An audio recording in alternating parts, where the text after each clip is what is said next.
Hello students, आज आपण SY BCom semester 4 मधील कॉस्ट अँड वर्क्स अकाउंटिंग या सब्जेक्टमधील लेसन नंबर 1 मटेरियल अकाउंटिंग मेथडचं नाव आहे लिफो मेथड, म्हणजेच लास्ट इन फर्स्ट आउट. मी बोर्डवर लिहिलेला आहे, तुम्ही बघू शकता. हा लास्ट इन फर्स्ट आउटचा शेवटचा क्वेश्चन आहे. Last in first out, illustration number 8, page number आहे 1.55. आणि मग ह्याच्यामध्ये जी तुम्हाला इन्फॉर्मेशन दिलेली आहे ते आपण रीड करून घेऊया. काय सांगितलंय बघा. The following transactions related to purchase and issues of material CM 105 in Colgate Limited coaching during March 2021. Prepare a store ledger account under last in first out LIFO method of the charging material. म्हणून मी लिहिलं in the books of Colgate Limited coaching store ledger account of material CM 105 for the month ended 31 March 2021. आणि इथं आपल्याला हे solution तयार करून घ्यायचं आहे.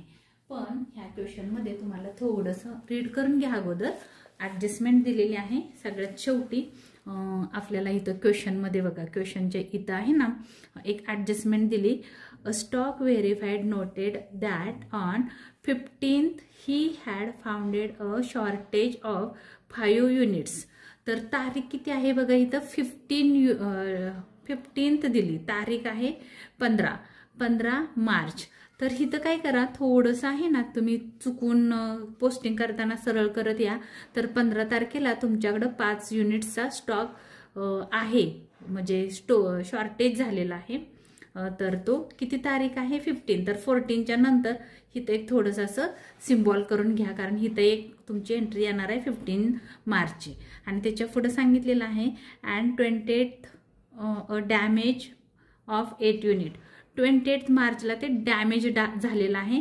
पण 27 आणि 29च्या मध्ये इथं एक तुमची एंट्री येणार आहे. इथं एक सिम्बॉल करून घ्या, कारण तुम्ही बळी न करत जाल आणि त्या एंट्र्या मिसिंग होतील आणि मग तुमचा आन्सर रॉंग येईल. म्हणून तुम्ही पहिलं रीड करून घेत चला अगोदर क्वेश्चन, मग सॉल्व्ह करा.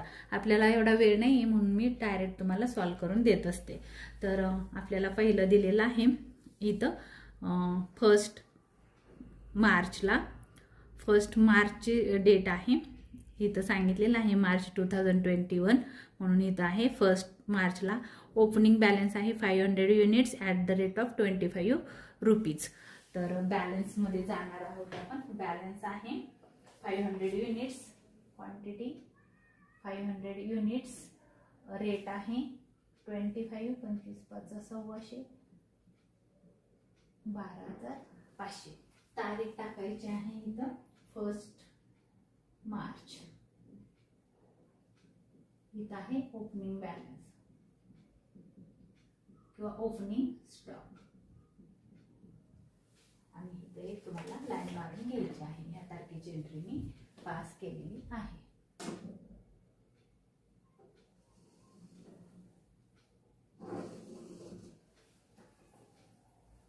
त्याच्यानंतर नेक्स्ट डेट बघा.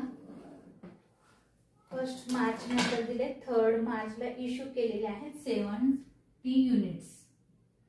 3 मार्च इश्यू केलेले आहेत. इश्यूज परचेज केलं की इथं येतं, इश्यू केलं की इथं येतं. किती युनिट्स इश्यू केलेले आहेत इथं नेट बघायचं 70 युनिट्स. लगेच इथं 70 युनिट लिहायचे नाहीत. आपल्याजवळ आहेत किती 500 युनिट्स. 500 मधून तुम्ही 70 युनिट्स देऊ शकता का? देऊ शकतो, म्हणून मी इथं लिहिलं 70 युनिट. रेट किती आहे 25 रुपये एका युनिटला. 25 7 किती येतंय बघा 1,750 रुपये, 1,750 रुपीज. तर आता तुम्हाला इथं बॅलन्स बघायचा आहे किती राहिला. 500 युनिट्स होते, त्यातनं 70 युनिट्स तुम्ही देऊन टाकले, म्हणजे राहिले 430 युनिट्स. किती बॅलन्स राहिला 430 युनिट्स. इंटू 25 मल्टिप्लाय करा. 430 इंटू 25 आन्सर इज 10,750. 10,750. काळजीपूर्वक बघा, चुकू नये म्हणून काळजी घ्या. झालं, बॅलन्स एवढा होता, तारीख संपली.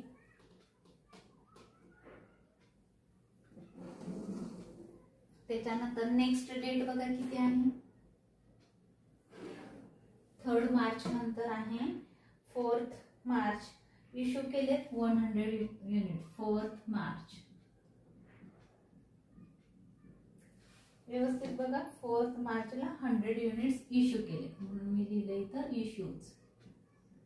किती युनिट्स आपण इश्यू केलेत नीट बघा. 4 ला 100 युनिट.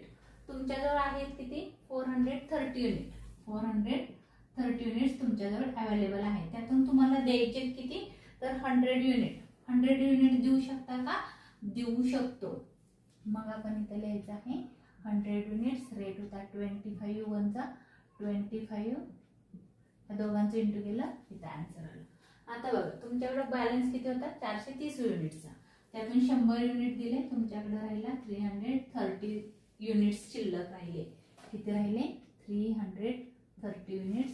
रेट होता 25 रुपीज पर युनिट. तर ह्याचं मल्टिप्लाय करा, 330 इंटू 25, 8250.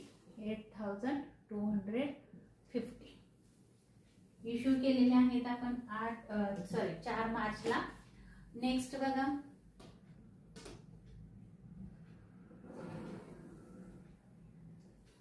नेक्स्ट 4 मार्च नंतरची तारीख किती येते बघा, 4 मार्च आफ्टर 8 मार्च.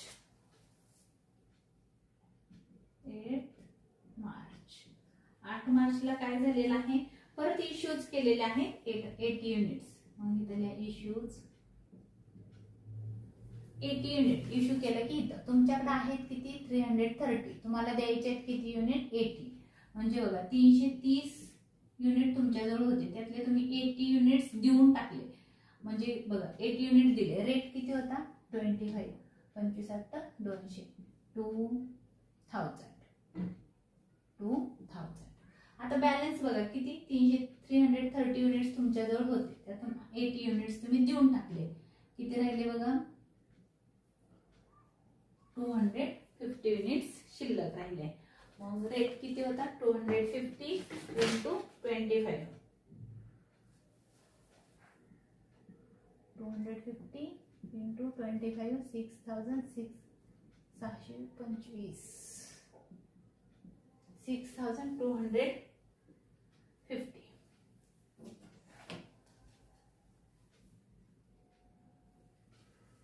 ह्या दोघांचे इंटू केल्यानंतर हे आन्सर येतं. नंतर मी इथे एक लाईन ड्रॉ करते.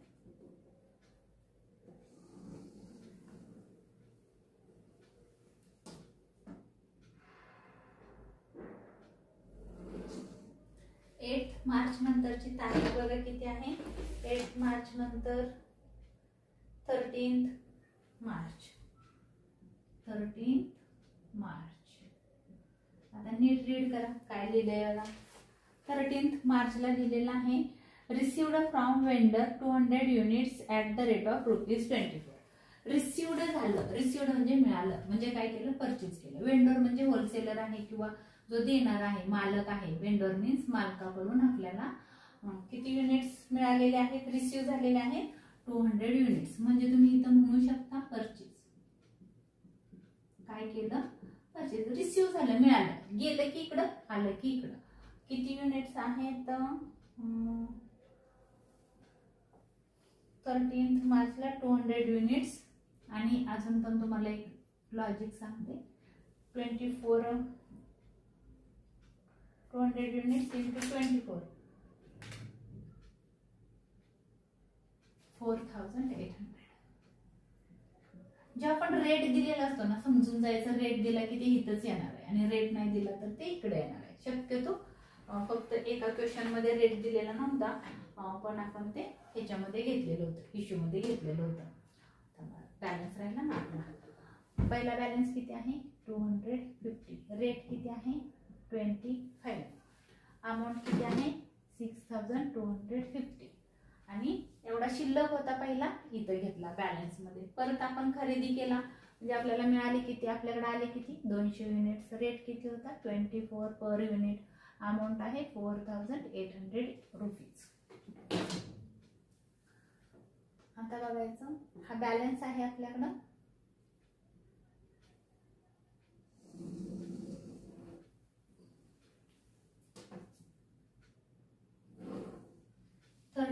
मार्च नंतर आहे 14 मार्च.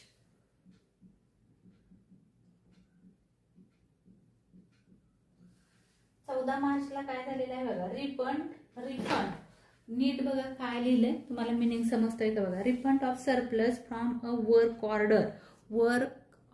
ऑर्डर दिली म्हणजे ऑर्डर कशाची देतो, सेलिंगची नाही देत, कशाची, बाइंगची ऑर्डर दिलेली आहे तुम्ही. Refund of surplus from work order 15 units at the rate of ₹24. Rate पण दिलाय मी तुम्हाला मागाशी पण सांगितलं.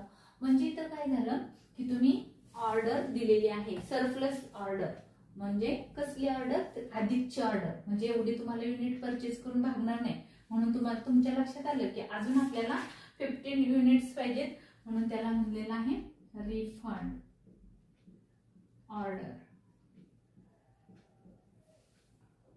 रिफंड ऑफ सरप्लस असं म्हणू आपण. रिफंड ऑफ सरप्लस म्हणजे अधिक जास्त. रिफंड ऑफ सरप्लस म्हणजे तुम्हाला असं वाटलं की रिफंड दिली म्हणजे परत ऑर्डर दिली तुम्ही कशाची, तर सरप्लसची. सरप्लस म्हणजे अजून तुम्हाला 15 युनिट पाहिजेत. रेट आहे 24. क्वेश्चन मध्ये रेट दिलेला आहे 15 × 24 360. या दोघांचे इंटू करा कॅल्सीवर आणि त्याचा आन्सर इथं येईल. आता बघा तुमच्याकडे बॅलन्स किती राहिला, ही परत ऑर्डर दिली, ही पहिली ऑर्डर दिली, ही परचेस केली आणि कमी पडते असं वाटलं मग तुम्ही त्याला परत अजून ऑर्डर दिली. म्हणजे तुमच्याकडे पहिला किती होतं 250 युनिट शिल्लक होत्या. रेट होता 25. अमाऊंट आहे 6250. परत किती युनिट शिल्लक होते तुमच्याकडे 200. रेट किती होता 24. अमाऊंट किती आहे 4800. आणि अजून तुम्ही 15 युनिट्स परत अधिकची ऑर्डर दिलेली आहे. रेट होता 24. अमाऊंट आहे 360. आपण घेतला तिथं बॅलन्स पुट केला म्हणजे तुमच्याकडे एवढा स्टॉक आता शिल्लक आहे, तुम्ही एवढ्यातून इश्यू करायचा आहे. पण ही लिफोची मेथड आहे, लास्ट इन फर्स्ट आउट. खालून वर जायचं देताना आणि बॅलन्स लिहिताना वरून खाली. 14 मार्चला आपण काय केलेलं आहे तिथं थोडस स्टिक करून ठेवलंय म्हणजे याचा अर्थ खाली काहीतरी 15 तारखेला आहे. काय लिहिलंय, a stock verified noted that on 15th he had found a shortage of 5 units. Shortage झालेले आहेत 5 युनिट्स. याचा अर्थ काय झाला बघा, तुमच्या लक्षात आलं की 5 युनिट्स आहेत त्या शॉर्टेज आहेत. शॉर्टेज म्हणजे कमी आहेत, वाढलं की इकडं आणि गेलं की इकडं, म्हणजे ते गेलंय, शॉर्टेज झालं. कदाचित काउंटिंग मध्ये झालं असेल, चोरीला गेला असेल, काहीतरी झालं, पण तुमचा जे एवढा स्टॉक होता एवढा स्टॉक मध्ये तो 5 युनिट दिसत नाहीयेत. म्हणजे ते इथं येणार आहेत इश्यू मध्ये 5 युनिट्स. तर ह्याला नाव काय द्यायचं आहे, तारीख आहे 15 शॉर्टेज 15 मार्च. परचेस केलं का नाही, इश्यू केलं का नाही, रिफंड केलं, रिफंड ऑफ सरप्लस आहे का नाही, तर काय आहे शॉर्टेज. शॉर्टेज झालं. वाढलाय का माल, नाही, आला की इकडं गेला, तो कमी दिसतोय, कमी झाला. रेट किती आहे, तर इथं रेट मला वाटतं दिलेला नसतो, तर आपण बघायचं हे जे 15 युनिट्स होते ह्याच्यातूनच शॉर्टेज असणार आहे असं समजायचं. आणि रेट हाच घ्यायचा. 24 पंचवीस किती येते बघा, कॅल्क्युलेट करा. 24 × 5 120. आता बघा आपण कशातून शॉर्टेज दाखवला, ह्याच्यातून गेला, कमी झाला असं लिहिलंय 15 - 5. आता लक्षात ठेवा जो स्टॉक राहिलेला आहे हा पूर्ण आहे 250. रेट आहे 25. अमाऊंट आहे 6250. आणि हा 200 युनिटचा शिल्लक आहे. हा रेट होता 24. अमाऊंट आहे 4800. स्टॉक लिहिताना वरून लिहायचं आणि देताना खालून द्यायचं, म्हणजे इश्यू करताना खालून करायचं. बघा आता 15 मधून आपण 5 युनिट देऊन टाकले किंवा शॉर्टेज झाले, राहिले किती 10 युनिट. 15 मायनस 5 राहिले 10 युनिट्स. रेट होता 24. अमाऊंट आहे 240. या दोघांचे इंटू केलं की ही अमाऊंट मिळेल. लक्षात आलं का बघा. तुमच्याकडे आता स्टॉक एवढा आहे, एवढा स्टॉक तुमच्याजवळ अवेलेबल आहे. नेक्स्ट डेट बघा किती आहे.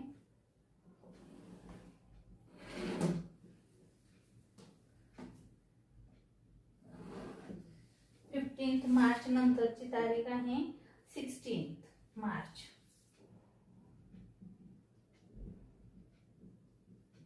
काय झालेलं आहे, इश्यूज झालेले आहेत. इश्यू केलं, देऊन टाकले. किती युनिट्स दिले तुम्ही 16 मार्चला 180 युनिट्स. आता इथं 100 लगेच नाही घ्यायचं, आपल्याकडे 10च युनिट्स आहेत. आपण किती पहिले देऊ शकतो तर 10 युनिट्स देऊ शकतो. पहिले आपण 10 युनिट देऊ शकतो.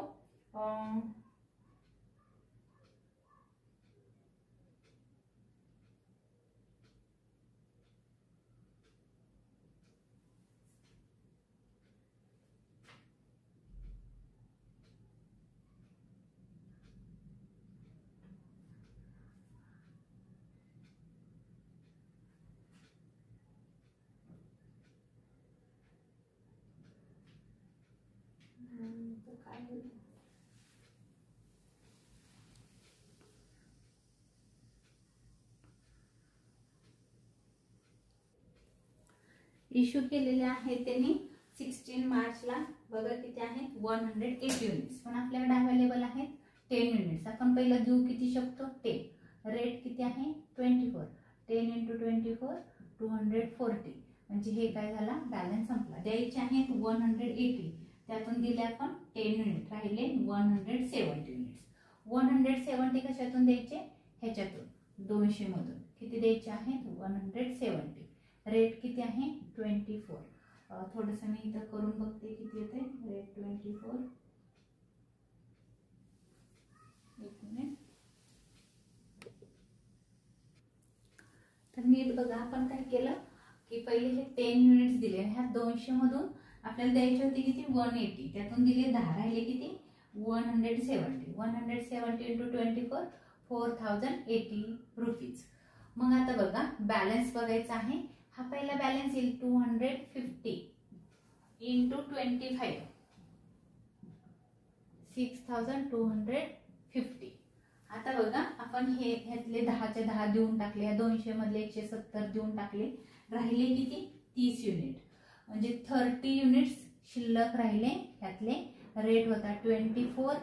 अमाऊंट आली 720. दोघांचं इंटू करा 720.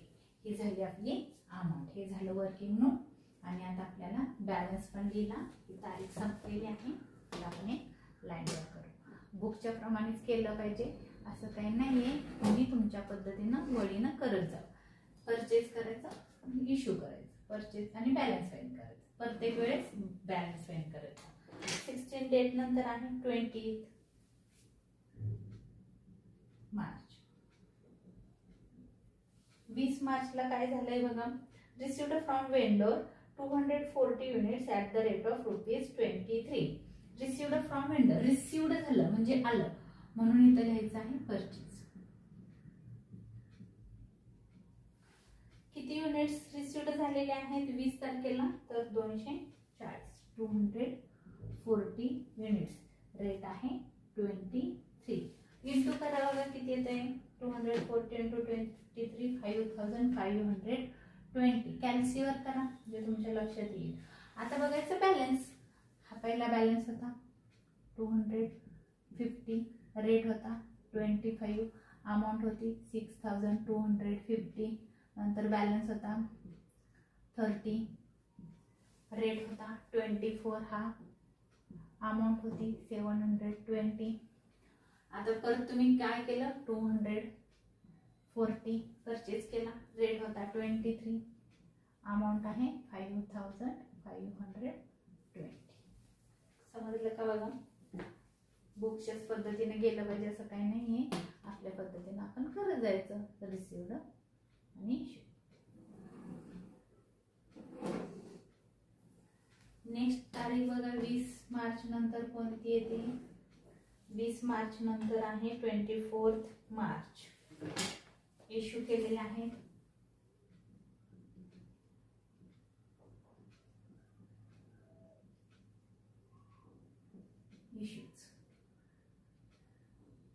इश्यूज किती केलेले आहेत बघा. इश्यू म्हणलं की इकडे येणार आहे 304 युनिट्स.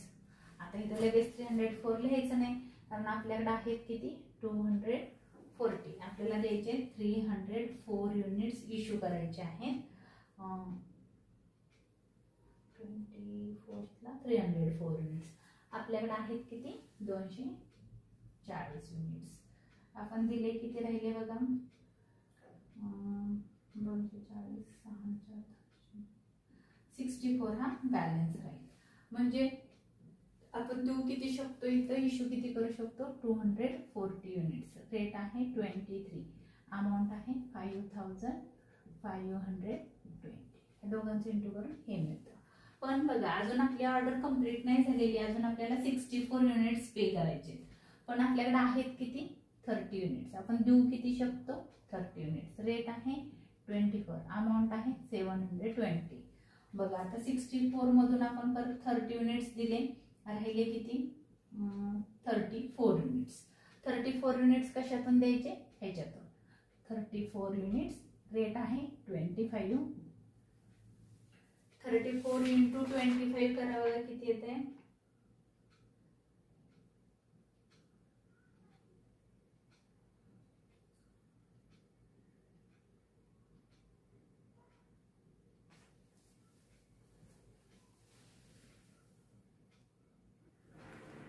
850. आता इथं विचार करायचा आहे. आपण हे पहिले 240 दिले, हे गेला स्टॉक. हा 30 दिला, हा पण गेला. आणि 250 मधला काय केलेला आहे आपण 250 होता त्यातला 34 स्टॉक देऊन टाकला. हा राहिले किती बघा 216. 260. रेट होता 25. अमाउंट बघा किती येते 216 इंटू 25 5400. समजलं का बघा. म्हणजे बॅलन्स आपल्याकडे राहिला ह्यातला 25 रेट होता, अमाऊंट होती, त्या दोघांचं इंटू केलं एवढे आहे. आता आपल्याला काय करायचं आहे नेक्स्ट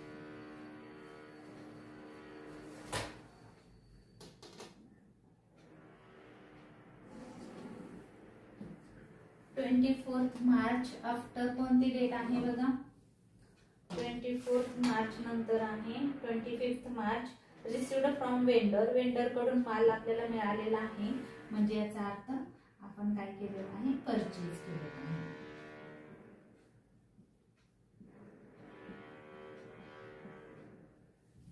किती युनिट्स आहेत बघा वेंडर 320 युनिट्स. रेट आहे 23 रुपीज 50 पैसे आहेत. या दोघांचे इंटू करून बघा किती अमाऊंट येते 25 मार्चला 7520. तुम्ही इंटू करायचं आहे कॅल्सीवर. इथं पॉइंट आहे, डॉट आहे. 320 इंटू 23 रुपीज 50 पैसे. मग आता आपल्याकडे बॅलन्स बघा किती होता. पहिला 216 चा बॅलन्स आहे. रेट होता 25 युनिट्स. अमाऊंट आहे 5400. आणि आपण परत हा परचेस केलेला आहे. हा इथं बॅलन्स शो करा 320. रेट होता 23 रुपीज 50 पैसे. अमाऊंट होती 7520 रुपीज. डेट संपली. परचेसच्या वेळेस काय प्रॉब्लेम येत नाही. सेल इश्यू करतो तेव्हा आपण काळजीपूर्वक बघायचं आहे.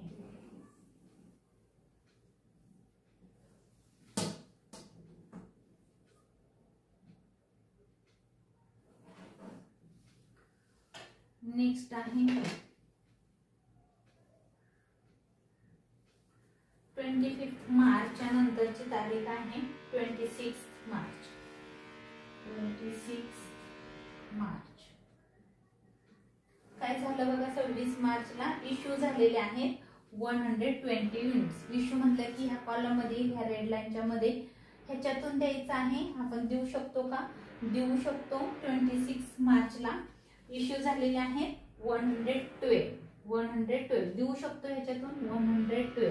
रेट होता 23 रुपीज 20 पैसे, सॉरी 23 रुपीज 50 पैसे, 23 रुपीज 50 पैसे. ह्याच्यातून दिलं आपण, ह्याच्यातून किती दिले 112 दिले.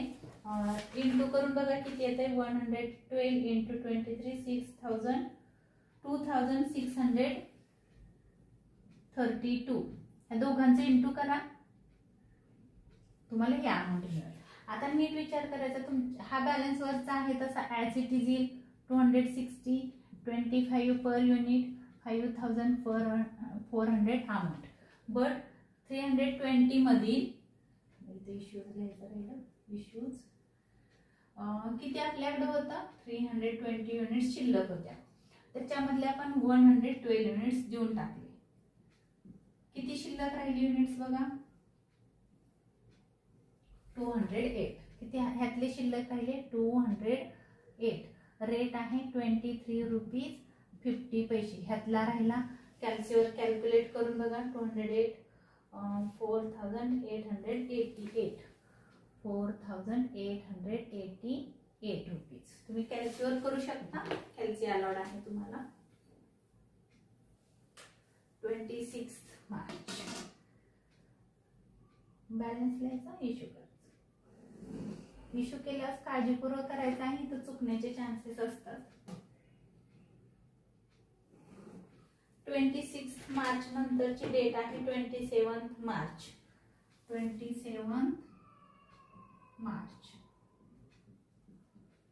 27 मार्चला काय झालेलं आहे बघा, रिफंड ऑफ सरप्लस. म्हणजे असंच आहे बघा, रिफंड ऑफ सरप्लस म्हणजे काय केलं आपण, अधिकचा माल मागवलेला आहे. From a work order 12 units at the rate of ₹25. इथं लिहायचं आहे refund of order, refund of surplus. म्हणजे अधिकचे आपण काय केलेले आहे, ऑर्डर प्लेस केलेली आहे. युनिट किती आहेत बघा 12 युनिट्स. रेट दिलेला आहे 25 रुपीज पर युनिट.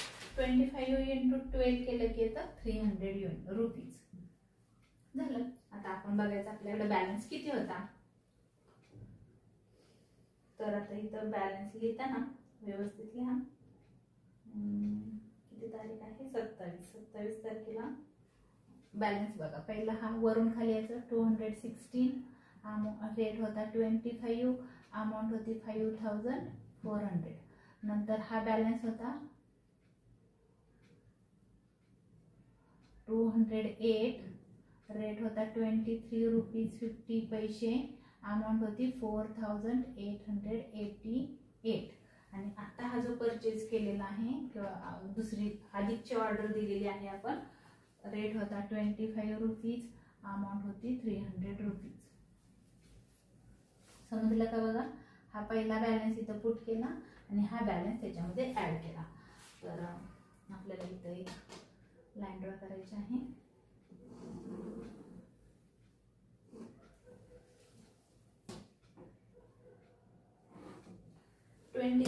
मार्चच्या नंतरची डेट मध्ये आपण इथं बघा सिम्बॉल करून ठेवलेला आहे.